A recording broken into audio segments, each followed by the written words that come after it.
Hey everyone, thanks for dropping by. And if you're new, I'm your host, Jonah. Welcome to the Blue Collar Enlightenment Show, where we learn new things every episode through conversations with guests from all around the globe. Make sure to hit that subscribe button so you can keep up with the journey. Enjoy the episode. Welcome to the podcast, Terry. How you doing today? I am great, Jonah. Thanks for having me on. I'm really looking forward to talking with you. Well, I've been looking forward to this episode myself. I'm enjoying this beautiful day I got going on. How is it up where you're at? Temperature's dropping, but it's sunny and we don't have any snow here in Colorado, so I'm happy about that right now. Oh, good deal. Tell the listeners just a little bit about yourself. So, born and raised on the south side of Chicago. I'm the oldest of three boys. You can't tell this from looking at me or from my voice, but I'm 6'8" tall, and I actually played college basketball at the Citadel in Charleston, South Carolina. When I graduated from college, I moved home to find a job. I'm really going to date myself now, but this is long before the internet was available to help people find employment. Fortunately, I found that first job in the marketing department at the corporate headquarters of Wendy's International, the hamburger chain. Unfortunately, I lived with my parents for the next 3.5 years as I helped my mother care for my father and my grandmother, who were both dying of different forms of cancer. Professionally, as I said, started out at marketing at Wendy's. Then I moved to hospital administration. And then I made a major pivot in my life and became a police officer. And part of what I did during my law enforcement career was I was a SWAT team hostage negotiator. After law enforcement, I started a school security consulting business, coached girls high school basketball when we lived in Texas. But for the last now almost 11 years, I've been dealing with a rare form of cancer, a rare form of melanoma. And then I guess just finally, my wife and I have been married for almost 30 years. We have one child, a daughter, who's a graduate of the United States Air Force Academy and is an officer in the new branch of the military at the Space Force. Ooh, congratulations to her. Yeah, we're very And proud I of bet her. you were a very intimidating dad growing up for the daughter, especially being a police officer as well. I used to tell potential suitors, I would hand them a bullet when they came to take her out and said, if you do anything I don't like, the next one will come a whole lot faster. So I never really did that, but it's a good joke. I'm not excited for it because I got twin girls.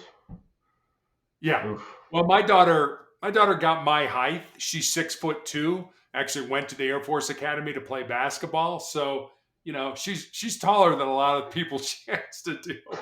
So. Oh, that's crazy. So what you're doing now, can you explain it just a little bit? Sure. So I mentioned I have this rare form of cancer, and I've really been dealing with it for 11 years. I mean, significantly dealing with it. I was on a drug for 5 years that gave me flu-like symptoms for 2 to 3 days every week. I had my foot amputated in 2018. I had my leg amputated in 2020, right in the middle of the COVID pandemic. I have tumors in my lungs now, which I'm being treated for. So I spent a lot of time at hospitals and things like that. So right now I'm being treated for these tumors every week on a 3-week cycle. And so I get 2 weeks off. And during those 2 weeks, I spend time being on podcasts with nice folks like you that allow me to sort of tell my story with the understanding that I don't have all the answers, but I think a lot of things I have learned a lot of things over these last 11 years. And I just try to put that out into the world and see who might need it, who might resonate with it, and who I can help along the way. And you have 4 steps that you go by. Am I correct? Could you explain that a little bit? Yeah, I have what I call my 4 truths. Now they're not mine. I don't own them, or I don't have them copyrighted or anything. I don't really think you can own a truth, but I have them here on a Post-it note in my office that I see multiple times during the day, so they constantly get reinforced. And here they are. They're just one sentence each. The first one is, you must control your mind, or your mind is going to control you. The second one is, embrace the pain and the difficulty. that we all experience in life, and use that pain and difficulty to make you a stronger and more resilient individual. The third one I look at kind of as a legacy type of truth, and it's this: what you leave behind is what you weave in the hearts of other people. And then the fourth one I think is pretty self explanatory: as long as you don't quit, you can never be defeated. And I refer to those four truths kind of as the bedrock of my soul. They're just, I think, a good place to try to build a quality life off of. That's true, and those are great truths to live. I'll call them truths with you to live by. Um, and so, how does the cancer affect you on a daily basis? Obviously, living by these words, how hard is it of a struggle to keep going? I mean, it is a struggle. I am on a clinical trial drug now for the tumors in my lungs that more than likely is not going to save my life. It's keeping me stable right now, but the tumors are still there. And I think one of the things that I learned from playing team sports, and for me it was sports. I think it can be whatever team you're on, whether it's a family or colleagues or whatever. But I started playing basketball when I was 9 years old, and I played all the way up until I graduated from college when I was 21. And I think what team sports taught me was the importance of being part of something that's bigger than yourself. You realize on a team that if you don't do your job, not only do you let yourself down, but you let your teammates down, your coaches down, your fans down, your parents down, etc. And if you think about it, the biggest team game that we all play is this game of life. And so when I go to the hospital every 3 weeks to be treated for my cancer, I am on this drug. And like I said, it's a trial drug, so it's not available to the public. And the people who are on it are basically acting as guinea pigs. Where does it work? What are the side effects? Things like that. And when I get the drug, about 2 hours after I get it, I react fairly violently. I shake terribly. I am nauseous and throw up. I have a headache. I have a fever. All this stuff goes on. And I've been doing this every 3 weeks for 2.5 years. And my nurses kind of look at me like, why do you keep coming here? Why do you keep doing this to yourself? With the understanding that it's not making your cancer any better. And what I always tell them is, yes, it may not help me. It may not save my life, but maybe it saves the life of somebody 5 years from now, 10 years from now, that I'll never meet, based on the data that the doctors are gleaning from my blood tests and my scans and things like that. And to me, that's being part of something that's bigger than yourself. And that's definitely an honorable way to look at it as well. Being a part of something bigger than what you're thinking. Boy, that hits you.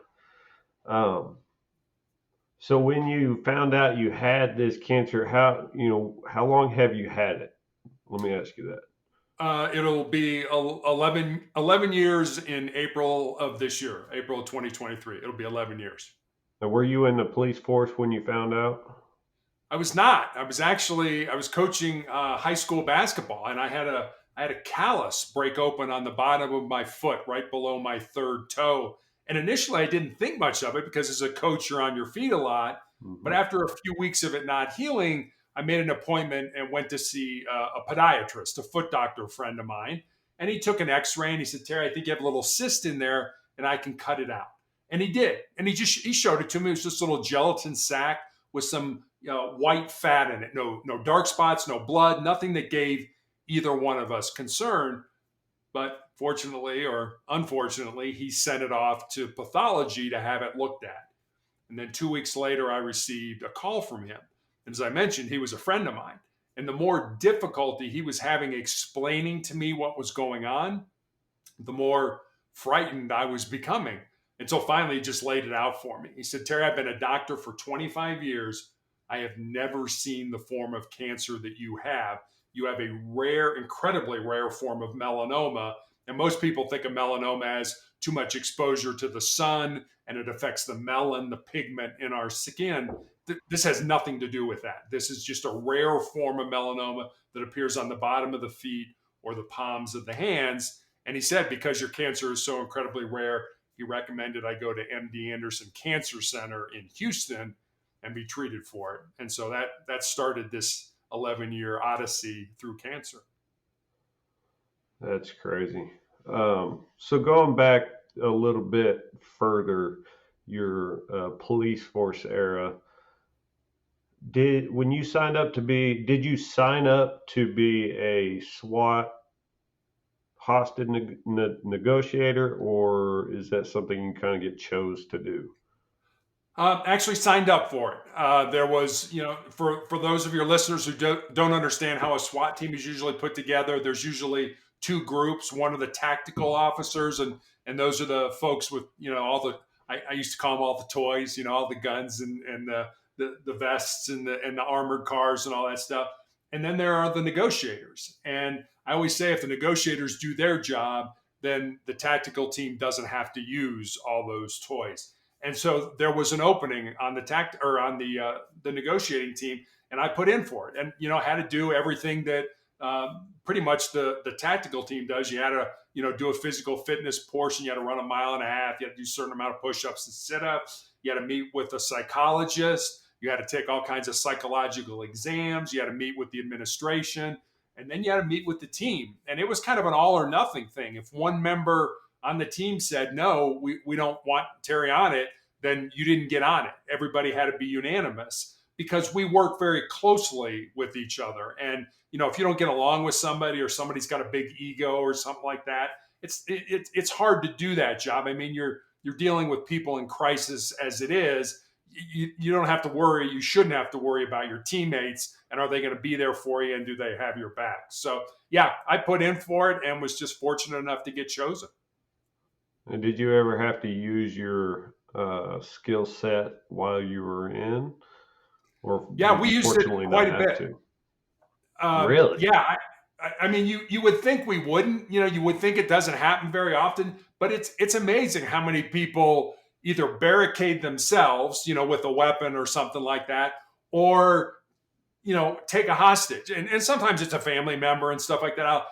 I'll give you kind of a funny story because this can be kind of heady. But I happened to be working this particular night, and there was a call up, and so I managed to get to the scene fairly quickly because I was in a marked car. And I was talking to the uniform officers. I said, "What's the deal?" It's like, "Well, he's drunk. He's taken his wife hostage. He's got a gun. He's barricaded himself in the house, and he won't come out."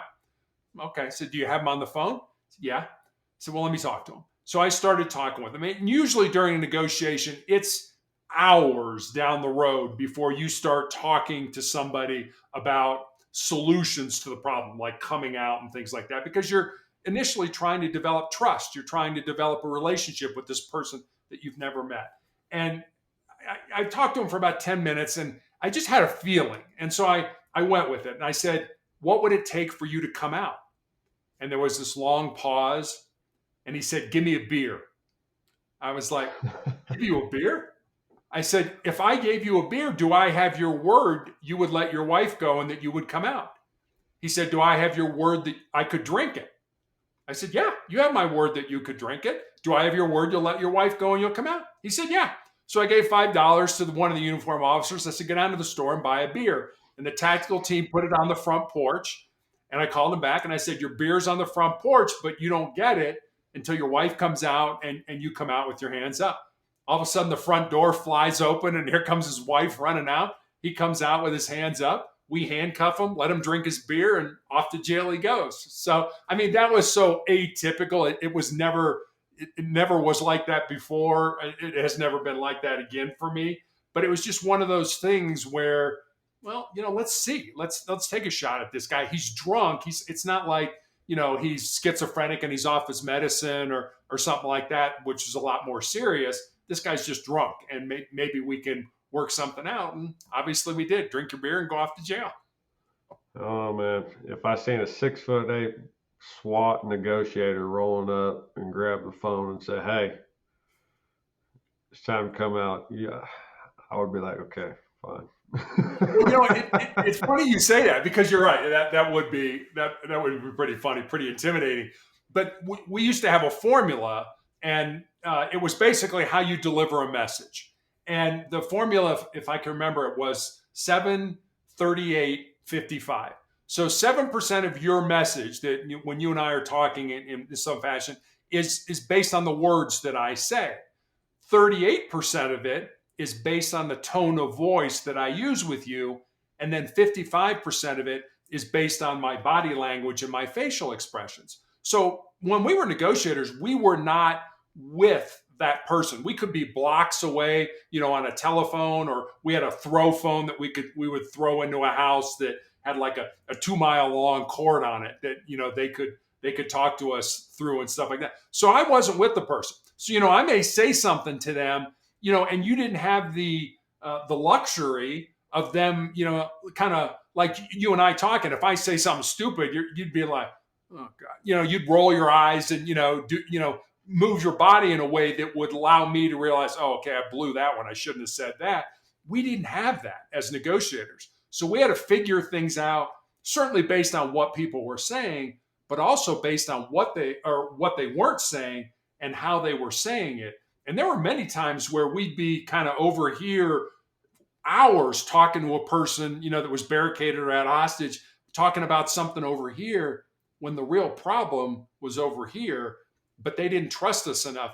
We hadn't built up enough of that, what we used to call tactical empathy, where, hey, help me understand where you're coming from. I'm not, we could be going after a murder suspect, and it's like, just tell me where we're coming from, where you're coming from, so I can understand it. Not agree with it, but just understand it to help me get you out safely. And I'll say this to end this. About 90% of the time, we were very successful at getting people out without getting hurt or having the tactical team to get involved. But about 10% of the time, especially if it was a murder suspect or a homicide suspect that had killed somebody and they knew they were going to prison for the rest of their life and stuff like that, a lot of times those people chose not to go to prison. They chose to end their life there. And while that's always tragic, I didn't lose any sleep over it. And I hope you don't think I'm callous because of that, because I knew I did the best I could. I worked with great people and I had super training. And so I did everything I could to get you out safely. But at the end of the day, it was really your decision on whether you wanted to come out that way or not. And I'm sure all that skill set kind of rolled into you being a coach in girls basketball. Is that correct? And it was. Yeah. So how hard was that to wrangle? Because I bet that was It was very. I have 2 girls. Having more than that is crazy, especially when I have their cousins over. I go into my bunker and I lock the door. I understand that, and I appreciate it, and it was so funny for me because, like I said, I grew up with 2 brothers, and so I have no sisters, and I went to an all boys Catholic high school in Chicago, and when I went to college, the Citadel was a military school, and at the time, it's co-ed now. At the time, it was all male. So I'll never forget going with my wife to the OBGYN, and she was like, "Do you want to know what sex the baby is?" It's like, yeah, sure. It's like, well, you should buy pink. And I was like, oh, no, you need to keep it in there till it's done. I have no idea how to raise a girl. And, hopefully our daughter turned out okay. I think she did. I think she's a super, super young adult. But, it was hard for me to coach girls because girls, not that girls aren't competitive. They are incredibly competitive. But girls play sports for a different reason than boys play sports. It's about developing relationships. It's about developing friendships. And I'll give you a story. And I still can't believe this happened. So we're in the middle of a game, and I point to one of the players on the bench, and I'm like, "Go in for so and so." And she shakes her head yes, and I turn around and I'm watching what's going on in the court. And out of the corner of my eye, I can see the scores table. And I'm like, nobody's at the scores table. So I turned back around to her and I'm like, get in the game for so-and-so. Yeah, sure. Yeah. Shaking her head. Yes. I turned back around, watching the game. Out of the corner of my eye, nobody at the scores table. And then I turned to her and I'm like, I need you to get in the game And now she's shaking me off like a major league pitcher does, with a sign that he gets from his catcher. It's like, no, no, no, no. I'm like, what?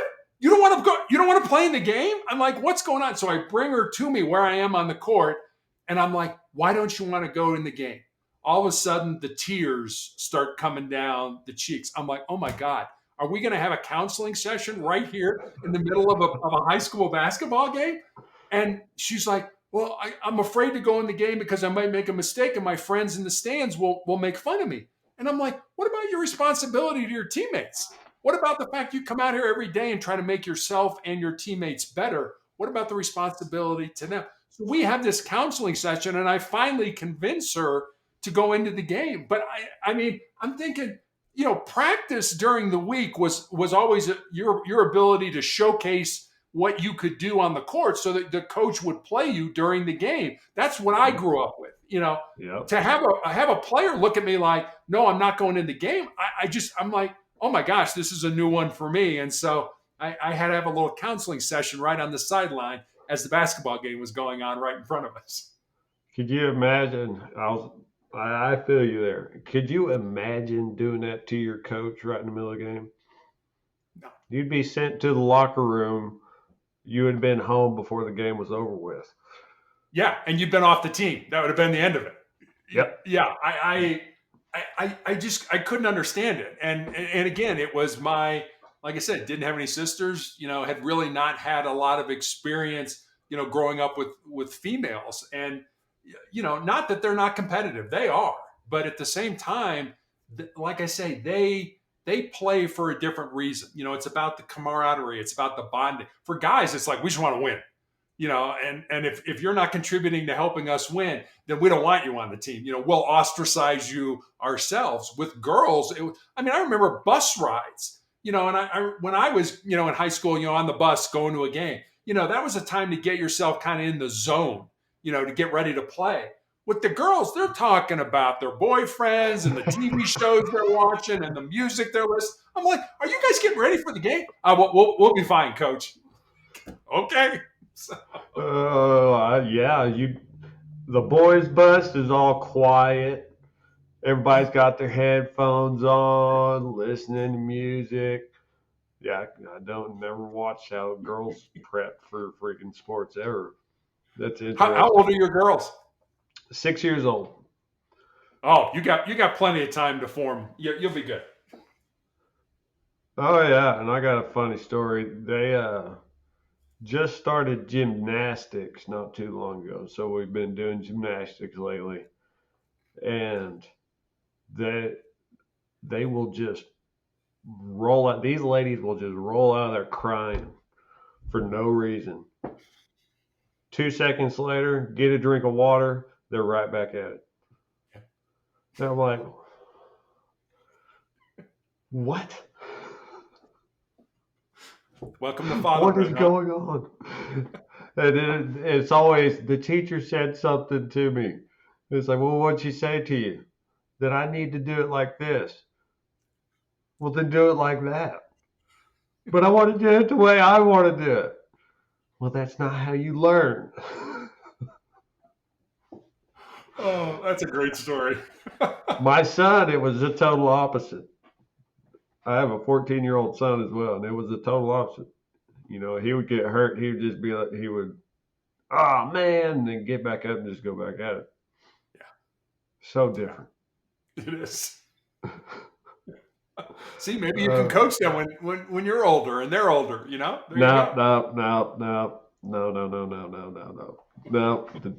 My twins have, they are enough. The twins plus the wife, that's it. It's enough. It's enough for the girls. Like I say, when their cousins come over, when all the ladies come over, I'm out. You don't see me ever. Because they like to pick on you. Because you're the only boy in the house. Yep. And so your feelings are the ones they're going after. I agree with you. Oh, so tell us a little bit about your website. So my website is called Motivational Check, and it's motivationalcheck.com. And the name Motivational Check came from a phrase or an expression that our defensive tactics instructor, when we were in the police academy, gave us. I mean, this guy was pretty hardcore. I mean, we would run marathons. He would run us, 3 or 4 miles down to a big office building that had a fountain in it, and the fountain had, maybe 4 or 5 inches of water in it. And he would make us get in the fountain and do push-ups and sit-ups and jumping jacks and all that stuff, and you'd get soaked and then you'd run back to the academy all soaked and stuff like that. I mean, he was pretty hardcore. And so he gave us this phrase, motivational check, that if somebody was having a bad day, they just didn't think they could get through a particular drill or whatever, they could just yell that out. And the rest of the class, we were the 84th recruit class in the Cincinnati, Ohio Police Academy. And we would yell out 84 just to let the person know, hey, we're in this together. We're hurting as well, but we're all going to get through this as a group, as a team. And so when I was looking for a name for my blog, and on my blog every day I put up a thought for the day, and with that thought comes maybe a question about how you could apply that thought into your life. On Mondays I put up the Monday morning motivational message. A lot of times that's a story or a video that I find online that I think has merit to try to help people. I have recommendations for books to read, videos to watch. You can leave me a message there if you want and things like that. So that's all at motivationalcheck.com. It just seemed like Motivational Check was the right phrase, the right title to name my blog. That's pretty awesome. And I only got a few more minutes and a few more questions for you. What has been the most enlightening moment of your journey so far? There have been so many. Honestly, I'll give you one. I had a nurse recently ask me what it was like to have my foot amputated in 2018 and my leg amputated in 2020. And I told her it certainly hasn't been easy. I'm still learning how to walk again. I'm pretty much confined to a wheelchair and things like that. But what I told her was, cancer can take all my physical faculties, but cancer can't touch my mind, it can't touch my heart, and it can't touch my soul. And that's who I am. That's who you are, Jonah. That's who everybody who's listening to us is. I mean, I'm not telling you not to spend time, exercising and eating right and getting enough rest and reducing stress and all that kind of stuff. I'm not telling you not to do that. But what I would suggest is that maybe you spend a little more time working on who you really are, which is your heart, your mind, and your soul. So that for me is one kind of big revelation, I guess, that I've had during this 11-year journey. Yeah, you're right about that. We could have the most beautiful vessel in the world, but if we can't express truly who we are and be respectable about it, it's ugly. Yeah, you're right. You're absolutely right. Yeah. So where can everybody find you social media wise? Obviously the motivationalcheck.com. Yeah, I'm on all, I'm on Facebook, Twitter, LinkedIn, Instagram, and all that. If you go to motivationalcheck.com, there is a list on the right-hand side of all my social media links. So you can just click on them and it'll take you to whatever particular link you want to go to. So just the easiest way to get to me would be through motivationalcheck.com. Awesome. And I'll put the link down in the description as always. And I appreciate you coming on, and I hope that we could have future conversations. Obviously, my guests are always welcome to come back on and talk anytime they want. And well, Jonah, thanks for having me on. I really appreciate talking to you today. Oh, it was very enjoyable. There's definitely more to talk about there. We didn't touch on everything, but we will get to it sooner or later. Sounds good. Hopefully here soon. So yeah, I appreciate you coming on, and bye everybody. That's all the time we have for today. Head over and check out our website, thebceshow.com, where you can subscribe to the email list and contact us. But remember to leave us a rate and review. Helps the podcast with that pesky algorithm. Thanks for listening, y'all.